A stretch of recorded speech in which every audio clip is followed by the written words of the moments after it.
আজকে আপনাদের সঙ্গে পাখির এমন একটি মারাত্মক রোগ নিয়ে আলোচনা করব যে রোগটি হলে পাখিদের এর মধ্যে সিনা টান বা শোকরা এই ধরনের সমস্যা পর্যন্ত চলে আসে।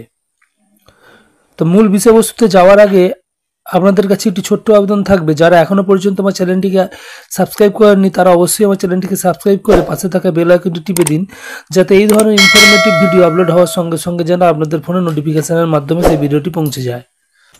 গরমকালেতে পাখি মুখ খুলে শ্বাস নেয়, কারণ হচ্ছে গরমকালেতে মানুষের শরীরে যেমন ঘর্মগ্রন্থি থাকে, সেখান দিয়ে ঘাম নির্গত হয়ে গিয়ে মানুষের শরীর ঠান্ডা হয়ে যায়, কিন্তু পাখিদের শরীরে সেরকম ধরনের কোনো ব্যবস্থা থাকে না।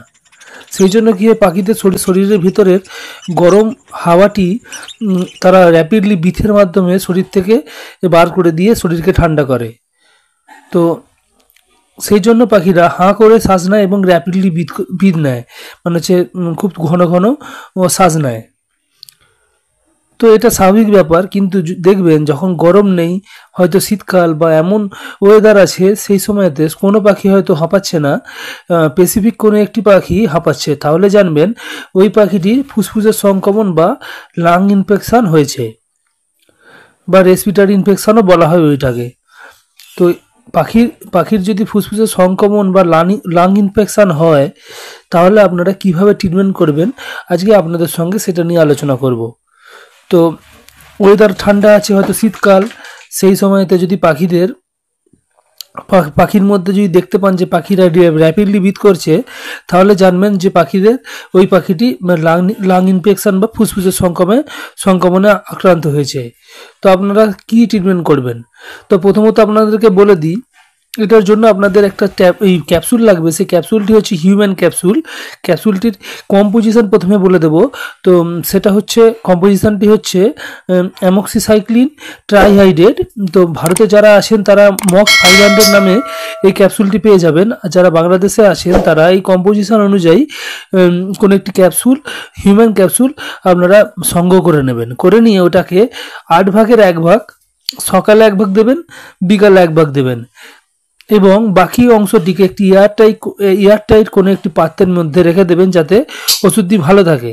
তো এইভাবে আপনারা টানা 5 দিন দেবেন। 5 দিন দিলেই আশা করি আপনাদের পাখি কিন্তু অনেকটাই সুস্থ হয়ে যাবে বা পুরোপুরি সুস্থ হয়ে যাবে।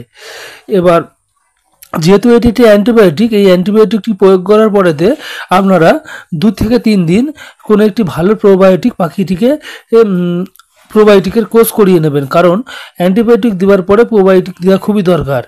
তো এইভাবে যদি আপনারা ট্রিটমেন্ট করেন, তাহলে আপনাদের পাখির যদি লাং ইনফেকশন বা ফুসফুসের সংক্রমণ থাকে, তাহলে সেটা সহজেই ঠিক হয়ে যাবে। তো পাখিদের এই রেসপিরেটরি ইনফেকশন, লাং ইনফেকশন বা ফুসফুসের সংক্রমণ হলে আপনারা কিভাবে বুঝবেন এবং হলে আপনারা কি ওষুধ প্রয়োগ করবেন, আজকে আপনাদের সঙ্গে সেটা নিয়ে বিস্তারিতভাবে আলোচনা করলাম। যদি ভিডিও ভালো লাগে অবশ্যই লাইক করবেন, বন্ধু বান্ধবদের সঙ্গে শেয়ার করবেন, আর যারা ইতিমধ্যে চ্যানেলটিকে সাবস্ক্রাইব করেছেন তাদেরকে ধন্যবাদ জানাই, আর যারা এখনও পর্যন্ত চ্যানেলটিকে সাবস্ক্রাইব করেননি তাদেরকে বলবো অবশ্যই চ্যানেলটিকে সাবস্ক্রাইব করে পাশে থাকা বেল আইকনটি টিপে দিন, যাতে এই ধরনের ইনফরমেটিভ ভিডিও আপলোড হওয়ার সঙ্গে সঙ্গে আপনাদের ফোনে নোটিফিকেশনের মাধ্যমে ভিডিওটি পৌঁছে যায়। আজকের মতো বিদায় নিচ্ছি, পরবর্তী কোনো একটি দিনে নতুন কোনো ইনফরমেশন নিয়ে আবারও দেখা হবে। ধন্যবাদ।